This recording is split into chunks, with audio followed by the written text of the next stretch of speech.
जालिम का साथ मैं नहीं दूंगी, चाहे वो मेरा शौहर ही क्यों ना हो। कर्ज़े जां 17 नवंबर से इतवार शब 8 बजे। सब कुछ है लेकिन यहाँ कुछ अपना लगता नहीं। बात यह है कि मैं अमरीन को चाहता हूँ, हमेशा से चाहता है। किसी और के साथ उसे नहीं देख सकता, नहीं बर्दाश्त कर सकता। आप प्लीज छोड़ दें उसे। बस, इसके आगे एक लफ्ज मत कहना। एक बार मेरी जिंदगी बर्बाद करके तुम्हें सुकून नहीं मिला, चैन नहीं मिला, एक और मौका दे दूं मैं तुम्हें? ये क्या हो रहा है? हैं? ये क्या बदतमीजी है? आप तो चुप ही रहे। आप जैसी औरतें घर संवारने में नहीं लेकिन बिगाड़ने में सबसे आगे होती हैं। वो एक मर्द है और वो तुम्हारा शौहर है। उसके कंसर्न को समझो। वो दुनिया से लड़ना चाहता है तुम्हारे लिए।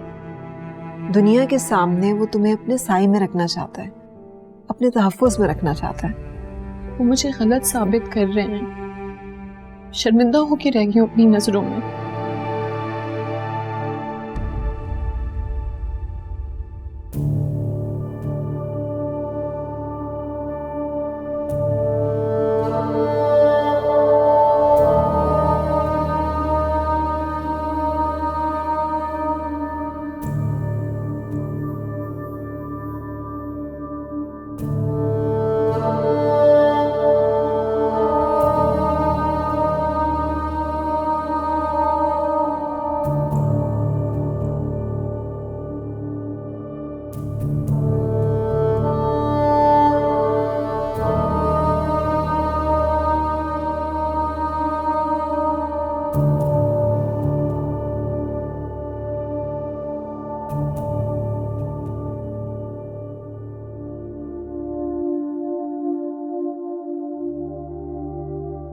खुदा के लिए मेरी जिंदगी से तुम बाहर चले जाओ। तुम्हें क्यों नहीं समझ आता? नहीं चाहिए तुम मुझे, खुश हूं मैं अपनी जिंदगी में।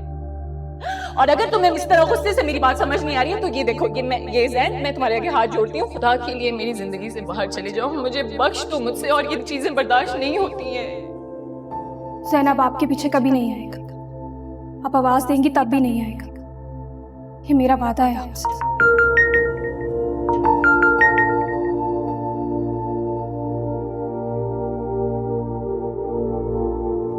हाँ मिस्टर ज़ैन। जी मिस रिदा, आपने कॉल की, कहिए क्या बात है? सब ठीक है? आप मेरे टेक्स्ट का जवाब नहीं दे रहे? बिजी था मैं। आप इतने बिजी थे कि आप अपना टेक्स्ट बॉक्स भी नहीं चेक कर सकते? अच्छा खैर, मैंने आपको ऑनलाइन देखा इसलिए आपको कॉल कर दी। एक्चुअली अपने इनबॉक्स का डेटा क्लियर कर रहा था, इसलिए आपके टेक्स्ट पर गौर नहीं किया मैंने। अगर आप अपना पुराना डेटा क्लियर कर रहे थे तो आपके पास नए डेटा की तो जगह बनी जाती है। आपने कॉल क्यों किया मिस रिदा? कोई खास काम था आपको? मेरे ख्याल से आपको मेरा कॉल करना अच्छा नहीं लगा। नहीं, ऐसा नहीं है, लेकिन मुझे आपकी कॉल करने का मकसद समझ नहीं आ रहा। हर चीज़ का पर्पस नहीं होता ज़ैन। आई डोंट नो रिदा आपका क्या एक्सपीरियंस है, लेकिन मुझे तो ज़िंदगी ने यही सिखाया है कि हर दोस्ती, हर ताल्लुक का कोई ना कोई पर्पस होता है, कोई मकसद होता है। अच्छा तो फिर आप बताएं, हम दोनों की दोस्ती का पर्पस क्या है? ये तो आपको पता होगा ना रिदा, हमारे बीच दोस्ती है क्या? Are we friends? तो आप अभी तक मुझे अपने दोस्त नहीं मानते? नहीं रिदा, मैं नए ताल्लुक बनाने के हक में नहीं। ये रिश्ते, ताल्लुकात, इन सब चीज़ों से भरोसा उठ चुका है मेरा। वेल मेरा दिल मानता है कि जब कॉल करने की दिल की जाए तो उसे कॉल कर देना चाहिए, और जब कोई अच्छा लगे तो उससे दोस्ती कर लेनी चाहिए। जल्दी अपनी सोच बदल लें रिदा, वरना मेरी तरह पछताएंगे आप।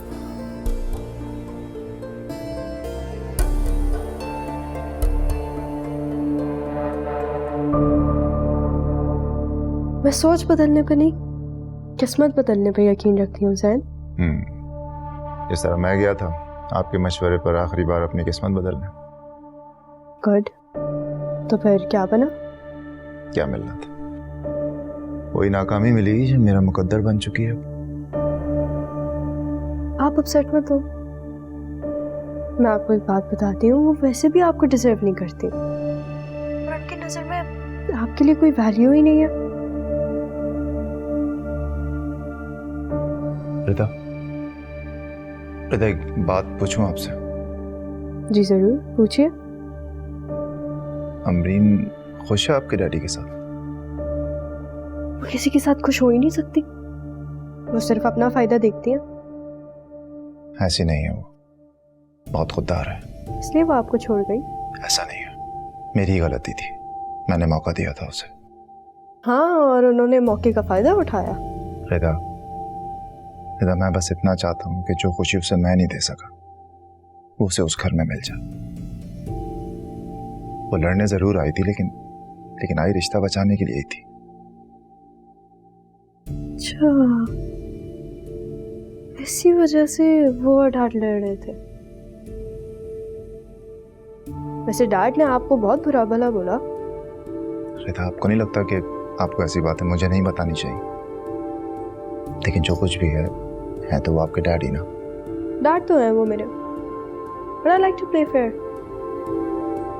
मैंने आपसे सिर्फ इतना पूछा है कि वो खुश है, मुझे और किसी बात से कोई दिलचस्पी नहीं है। हाँ, वो दोनों बहुत खुश हैं। इनफैक्ट वो दोनों अभी अपने हनीमून पे जाने की प्लानिंग कर रहे हैं। कैसा लगा आपको सुन के कि वो किसी और के साथ खुश है? और आप धोखा किसको दे रहे हैं ज़ैन? देखिए, अभी आप अपसेट हैं, आपकी फीलिंग्स हर्ट हैं क्योंकि वो आपको छोड़ गई हैं। जानता हूँ, बार बार मत दोहराइए ये बात। देखिए ज़ैन, मैं आपकी फीलिंग समझ सकती हूँ। मत समझे, जरूरत नहीं, मैं बाद में बात करता हूँ आपसे। बाय।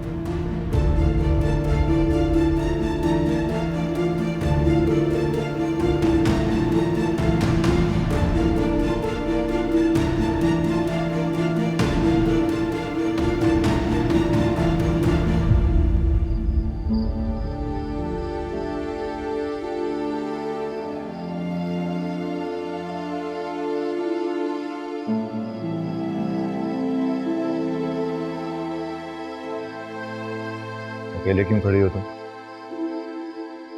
हाँ, यूं ही। क्या हुआ है? अम्मी ने कहा है कुछ? वो कल उन लोगों को बुला रहे हैं। उन लोगों को? किन लोगों को? भाई लड़के वाले जिनसे रिश्ते की बात चल रही है। लेकिन क्यों? तुमने इनकार नहीं किया? नहीं, इस बार सिर्फ अम्मी नहीं, मैं भी डर गई हूँ खुद से, इस मोहब्बत के दिलासे से जो हम खुद को देखकर मुतमईन हो जाते। लगता है अम्मी की बातों को कुछ ज्यादा सीरियस ले लिया तुमने। मैंने किस्मत का असर लिया ज़ैन, बार बार टूटने से डरती हूँ। तुम्हें देखा है मैंने टूटते, ये शिकस्तगी, ये दुख इंसान को जीते जी मार देता है। अब मैं बहादुर बनना चाहती हूँ, हकीकत को तस्लीम करके आगे बढ़ना चाहती हूँ। ठीक है, अच्छा सोचा तुमने, लेकिन उसे भुला पाओगी? नहीं, खुद को भूल जाऊंगी।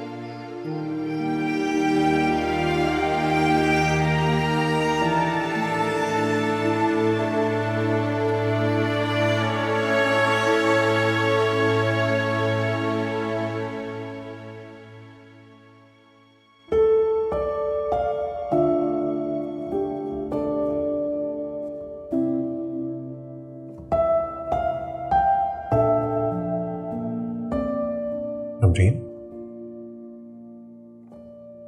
आप जाग रही हैं? नींद आ रही है बहुत।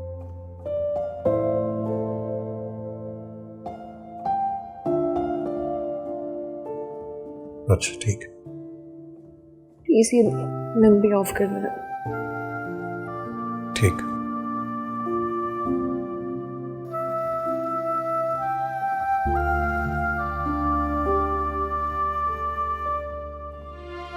हम दोनों के बीच एक समंदर आके खड़ा हो गया। समंदर के उस पार खड़े हैं और मैं इस पार, और ये फासला खत्म होने का नाम ही नहीं ले रहा, और हम इस फासले को मिटा ही नहीं सकते।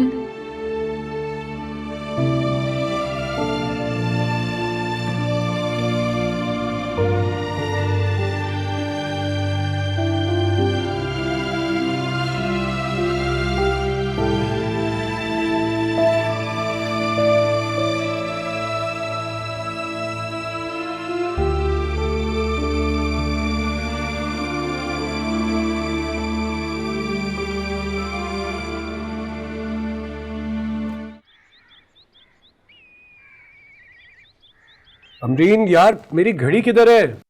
मेरी घड़ी नहीं मिल रही। Where's my watch?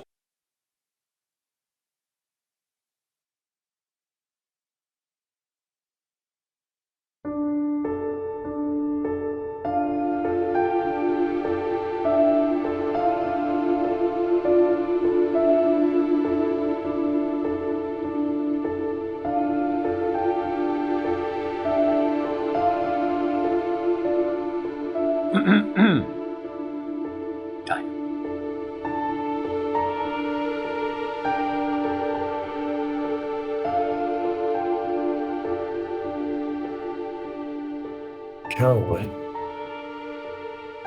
खफा हो मुझसे? नहीं।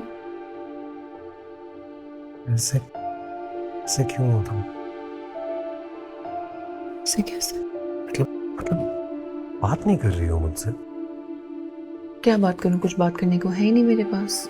अच्छा, तो मतलब तुम ये कहना चाह रही हो कि हम दोनों के दरमियान बात करने के लिए कुछ बचा ही नहीं है? मैं आपके लिए जरा चाय लेकर आती हूँ किचन में।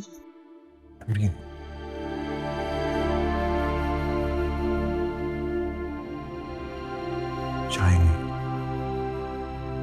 मैं तुम्हारी प्रायोरिटी होना चाहिए। मेरा ख्याल रखा करो प्लीज। मुझे कॉलेज के लिए देर हो रही है। हाँ तो ठीक है, मैं ड्रॉप कर दूंगा। नहीं, मैं खुद चली जाऊंगी। अमरीन, ऐसा कब तक चलेगा? ऐसा कैसा? यही जो भी हो रहा है। देखो, तुम्हें मुझसे कोई शिकायत है तो मुझे बताओ, मैं उसे दूर करने की कोशिश करूंगा, लेकिन तुम्हारा ये अनजान सा रवैया मुझे अच्छा नहीं लग रहा। ऐसा कुछ नहीं है, जैसा आपको फील हो रहा है सब कुछ नॉर्मल है हमारे बीच। ये नॉर्मल नहीं है। नॉर्मल वो था जो 2 दिन पहले तुम मेरे साथ थी, मुझसे बात कर रही थी, मेरा ख्याल रख रही थी, अपनी बातें शेयर कर रही थी। ये नॉर्मल नहीं है। तमाम शिकायतें मुझसे ही हैं। मुझे कॉलेज पहुंचना है अभी। अच्छा ठीक है, मैं तुम्हें ड्रॉप कर देता हूँ। नहीं, मैं खुद चली जाऊंगी। ऑफिस के रास्ते में ही कॉलेज है, मैं कर दूंगा ड्रॉप। आपका रूट अलग है और मेरा रूट अलग है। पहले भी नहीं तुम्हें ड्रॉप किया करता था। हाँ, लेकिन पहले की बात अलग थी। अब मेरे पास गाड़ी आ गई है, आपने मुझे एक गाड़ी गिफ्ट कर दी है ना, उसमें मैं आराम से जा सकती हूँ। लेकिन मैं चाह रहा हूँ कि हम दोनों एक साथ जाएं, क्योंकि मैं चाहता हूँ हम दोनों रास्ते में कुछ बात कर सकेंगे। हम सारा दिन इस घर में एक दूसरे के साथ ही तो होते हैं ज़ावियार। अच्छा, मतलब ऐसे ही? ठीक है, एज यू विश।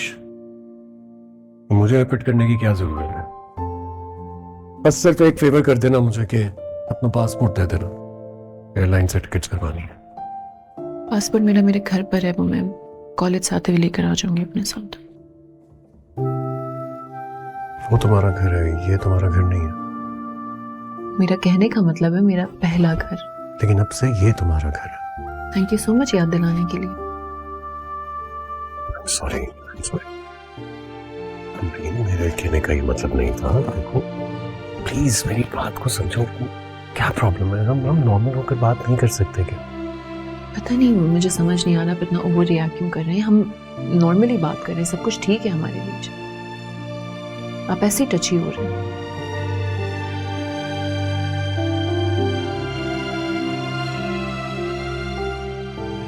ठीक,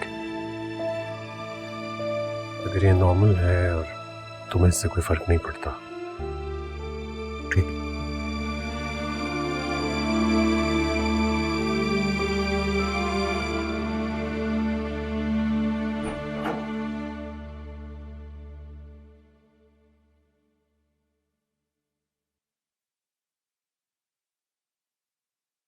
रिदा, तुम्हें पता है जावियर को ना अचानक शौक चढ़ा है नॉर्दर्न एरिया जाने का हनीमून के लिए। मैं उन्हें कह रही हूँ कि उन्हें यूरोप वगैरह में कहीं जाना चाहिए। तुम्हारा क्या ख्याल है? आपका दिमाग तो नहीं खराब हो गया? क्या बातें बता रही हैं आप मुझे? मुझे कोई शौक नहीं है सारी चीजें सुनने का। मेरी तरफ से वो लोग भाड़ में जाए। ये तुम कैसी बातें कर रही हो? किस तरह से बात कर रही हो अपने वालिद के बारे में? पहले तो तुम इस तरह से नहीं बोलती थी उनके बारे में। हाँ, क्योंकि इससे पहले उनको मिस अमरीन से शादी करने का शौक भी नहीं था और ना ही उनके पास एक बीवी थी। और अगर वो मिस अमरीन के साथ किसी अच्छी जगह ना ही जाए ना तो बेहतर होगा। और हाँ, आज के बाद ना अब आप मुझसे फ्री होने की कोशिश मत कीजिएगा। और एक चीज जो मुझे इतनी बुरी लगती है वो ये है कि आप इस घर की ओनर बनने की कोशिश क्यों करती हैं? हर चीज को ऑर्गेनाइज करना, हर चीज को ठीक करना, अपने तरीके से करना। आप इस घर की ओनर नहीं है। अब वापस चली जाए ना तो वही बेहतर होगा। अपने बेटे के पास या जहां पे भी जाना है, यहाँ आ गई हमारा सुकून बर्बाद करने, नाश्ता भी नहीं करने देते।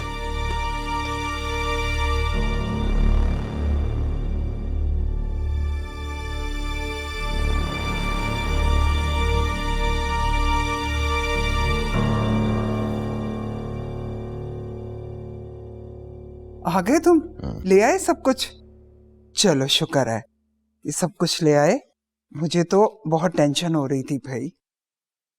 बस अब मेरीन से कुछ मत बनवाइएगा। नहीं बनवाती भाई, नहीं बनवाती। बेटी है मेरी वो, मुझे परवाह है उसकी। मैं उससे कहती हूँ कि तैयार हो जाए। तुम भी जाओ, जाके ठीक से तैयार हो जाओ। मुझे कोई शौक नहीं, वैसे भी थका हुआ हूं मैं। और आप मिल लीजिएगा ना उनसे, मैंने क्या करना है उनसे मिलकर। तुम्हारी बहन का रिश्ता तय होने जा रहा है, कोई गैरों का मामला नहीं है। उनसे मिलोगे, बातचीत करोगे तो अच्छा तासुर पैदा होगा और फिर मेहरीन को भी अच्छा लगेगा। अच्छा ठीक है, लेकिन फिलहाल मुझे नींद आ रही है, मैं सोने जा रहा हूँ। अब मुझे एक बात बताएं, रिश्ता तो उसका आपने खुद तय करना है ना, मेरी मर्जी तो शामिल है नहीं, तो मुझे मिलवाने पर क्यों असर है? कोई मौका जाने मत देना जैन, माँ को तंज करने का। एक जुर्म हो गया मुझसे तो क्या कयामत तक भुगतना पड़ेगा? अम्मी, जो जुर्म कयामत जैसा हो ना, उसे भुगतने के लिए हिम्मत भी कयामत जैसी ही चाहिए होती है। तुम मुझे कभी मत बख्शना जैन। हाँ, कभी नहीं बख्शूंगा अम्मी मैं आपको, कभी नहीं। जब जब तड़पूंगा, जब जब दुख उठेगा, जब जब तकलीफ होगी, तब तक तो और किस नहीं। और ये तकलीफ खत्म होने नहीं वाली अम्मी, कयामत तक चलेगी।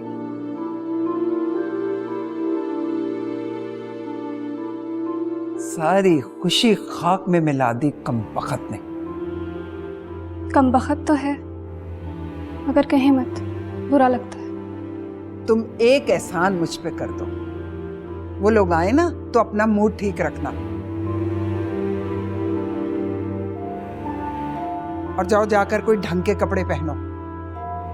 कहाँ फंस गई हो सुरैया बेगम, खुदा ने औलाद दी भी तो ऐसी नालायक औलाद।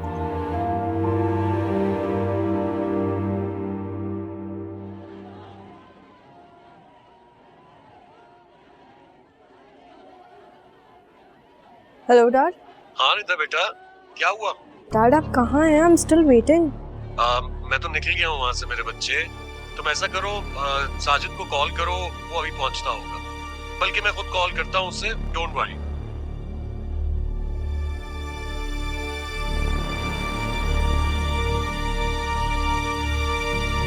मुझे समझ नहीं आ रहा कि डैड में सबरीन पे इतना ब्लाइंड ट्रस्ट कैसे कर सकते हैं। मतलब यार, कल इतनी बड़ी बात हुई है और आज वो उससे हंसी हंसी बात कर रहे थे। कॉलेज आए, मिस अमरीन को लेके गए और मुझसे पूछा तक नहीं। फिर जब मैंने उन्हें कॉल की तो सारी की सारी बात ड्राइवर पे डाल दी। मुझे समझ नहीं आता कि मैं उनको क्या कहूँ कि वो मेरी बात समझें। रिदा, ऑनेस्टली मैं कहता हूँ कि तुम अपने डैड को छोड़ दो।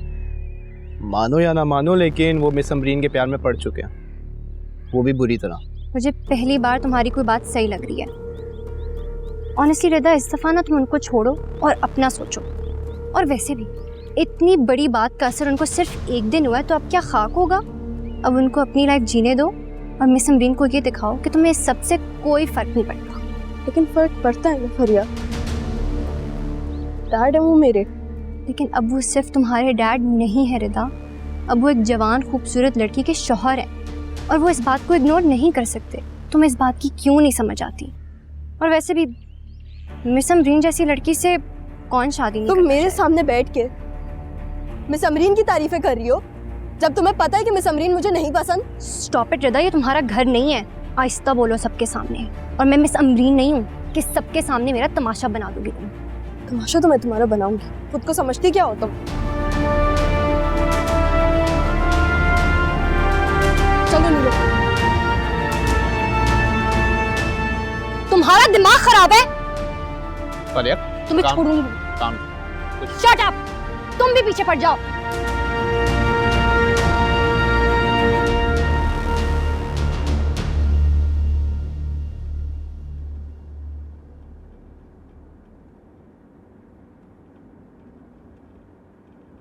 क्या सोच रही हैं आप? कुछ भी नहीं नहीं, कुछ तो सोच रही हूँ।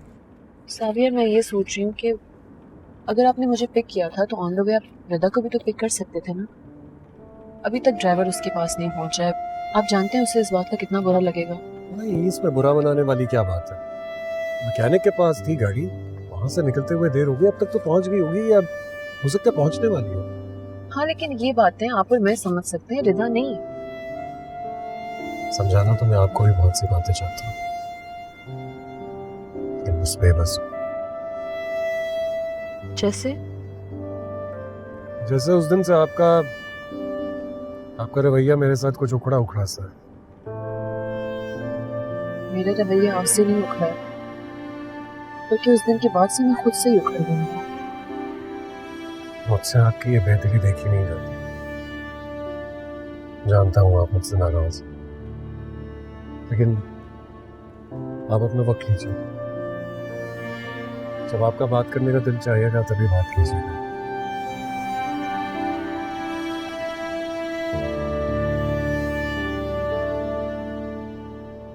Yes ma'am.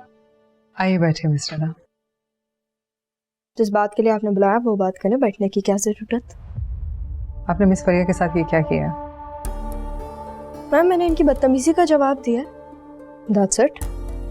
And honestly, this has nothing to do with you. ये हम लोग का मामला है, हम फ्रेंड्स का। सॉरी मैम, बट ये मेरी फ्रेंड नहीं है। इसने सबके सामने मेरी इंसल्ट की है। वैसे मैम, आपसे एक सवाल पूछूं? अब क्लासेस के बाहर जो एक्टिविटीज होंगी उस पर भी आप लोग अपनी नजर रखेंगे?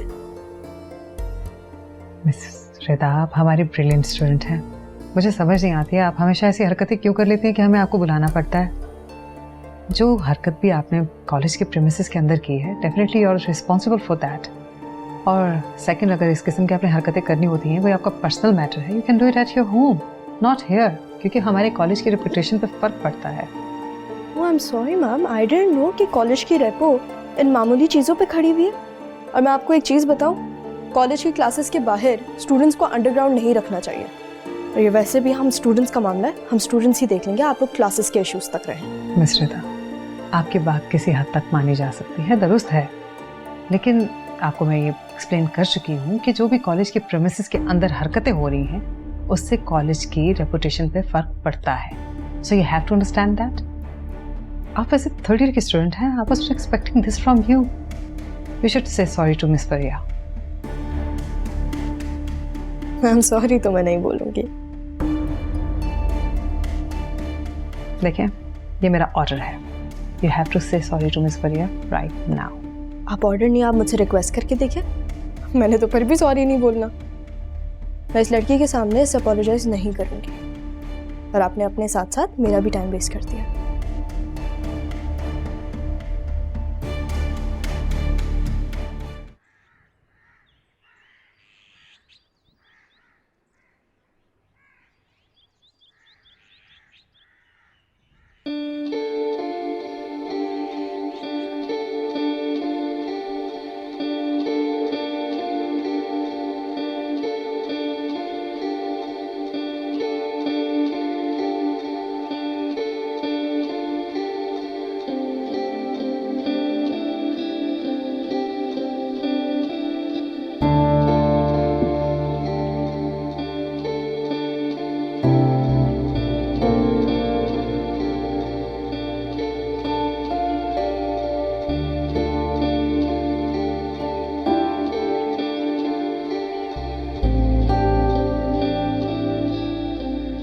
कितने जाने लग गए हैं।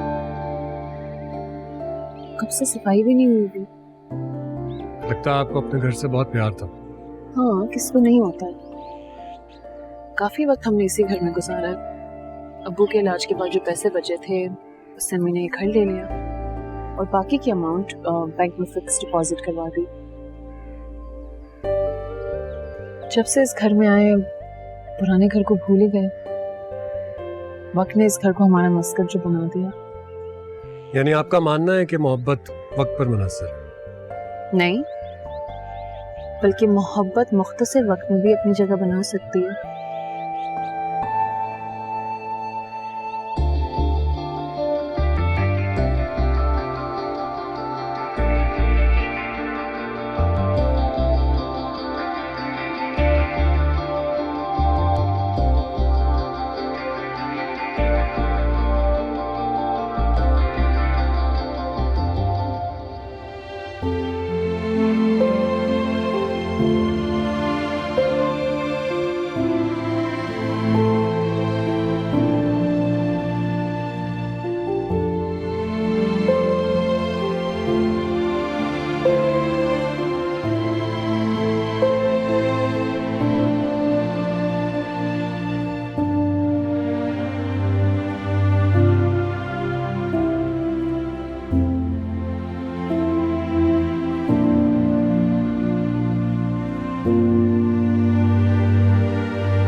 ये मेरी अम्मी के कड़े हैं, उन्होंने मेरे लिए रखे थे, लेकिन मुझे इतनी हैवी ज्वेलरी पहनने का शौक ही नहीं है। काफी खास है ये मेरे लिए। जब राहिल की शादी होगी ना, उसकी दुल्हन को बनाऊंगी मैं। बहुत खूबसूरत है ये अब्बू ने अम्मी के लिए बनवाए थे शादी के बाद। अच्छा,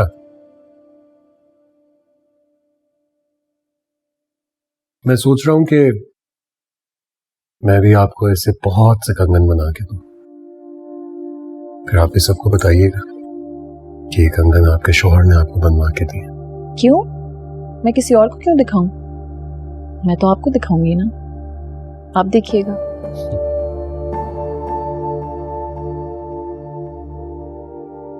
आपसे एक बात कहूं अमरीन, पता नहीं क्यों दिल में हमेशा एक खौफ रहता है, एक खौफ के जैसे ये सब कुछ बहुत आर्जी है। जब भी आप नाराज होती हैं ना, तो ये खौफ और पुख्ता हो जाता है। साबियार, कुछ चीजें इंसान के हाथ में नहीं होती हैं, और मैं आपसे नाराज नहीं थी, बल्कि दुखी थी। आप मुझे कभी समझने की कोशिश ही नहीं करते हैं। और वहां पे मैं अपने लिए नहीं बल्कि आपके लिए गई थी, लेकिन आपने मेरी सच्चाई पे यकीन करने की कोशिश ही नहीं की।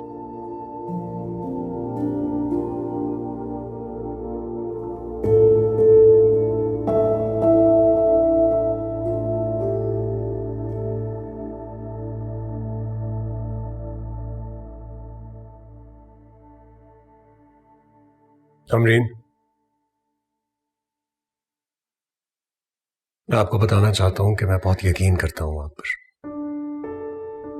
आपकी परवाह करता हूं, ख्याल रखना चाहता हूं आपका।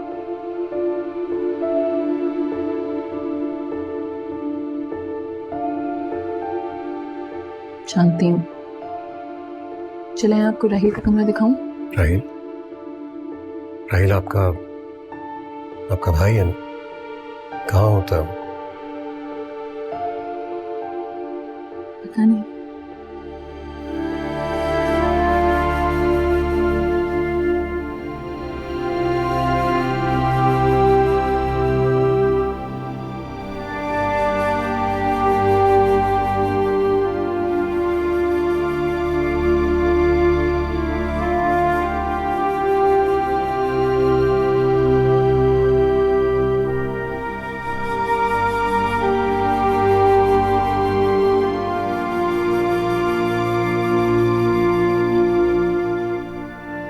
तो काफी रेनोवेट होने वाला लग रहा है। मैं सोच रही हूँ सारी रेनोवेशन करवा के घर को रेंट पे दे देती हूँ।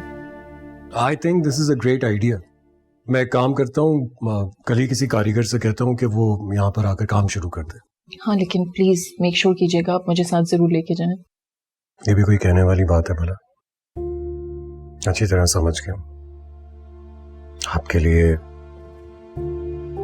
इस घर से कितनी यादें जुड़ी हुई हैं, कितनी इमोशनल अटैचमेंट है आपकी इससे। आप जानते हैं अम्मी ने हमारा फ्यूचर सिक्योर करने के लिए ये घर बनाया था। मैं बस चाहती हूँ कि राहील इस घर में आके इस घर को आबाद करते हैं, लेकिन उसका पता ही नहीं है वो कहाँ पे है। ना उससे कोई कांटेक्ट हुआ है, ना उसका अता पता है मुझे। ये कैसे हो सकता है? वो भाई है आपका, आपके पास उसका कांटेक्ट नंबर तो होगा। कांटेक्ट नंबर तो है लेकिन उसका नंबर ही पावर ऑफ है। काफी मैंने उसको ढूंढने की कोशिश की लेकिन नहीं मिला।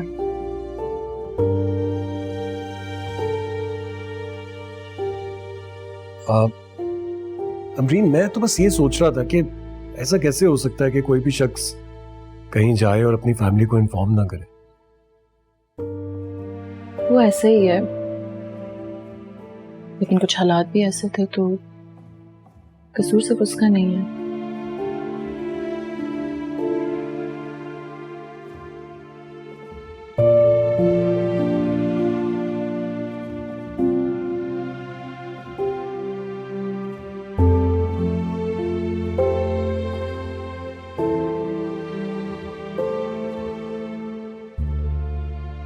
अच्छा, तो ये आपका रूम? आपको कैसे पता चला? पता नहीं, इस कमरे की फील ही कुछ अलग।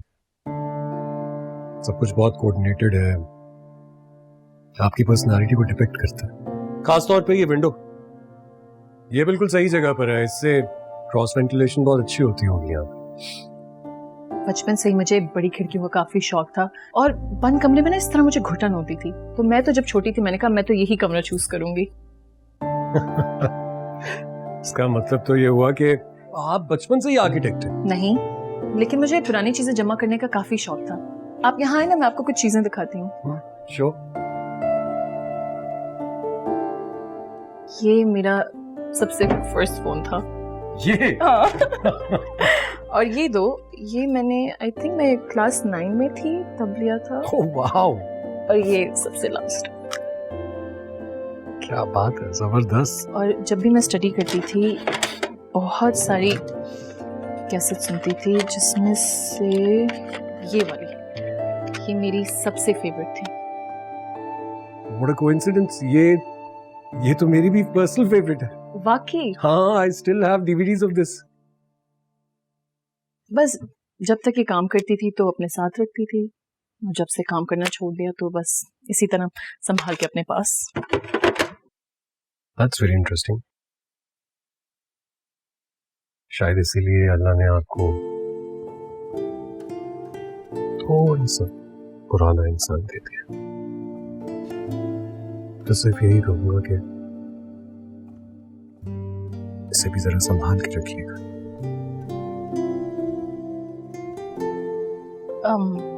ओके, तो अब इधर आए, मैं आपको दिखाती हूँ।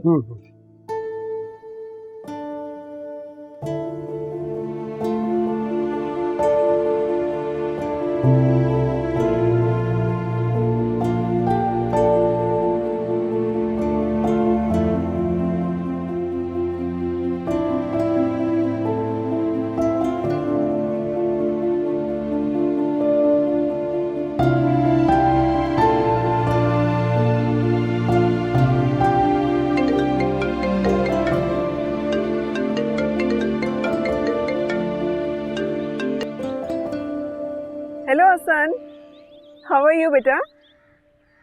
इतने दिनों के बाद मुझे कॉल किया।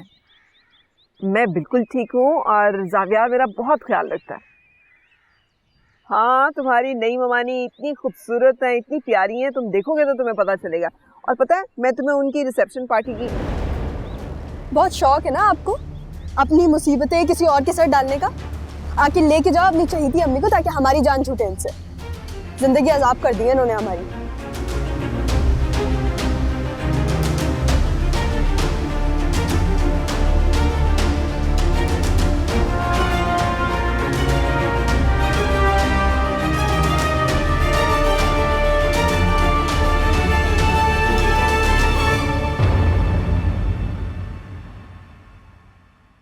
सब कुछ है लेकिन यहाँ कुछ अपना लगता नहीं।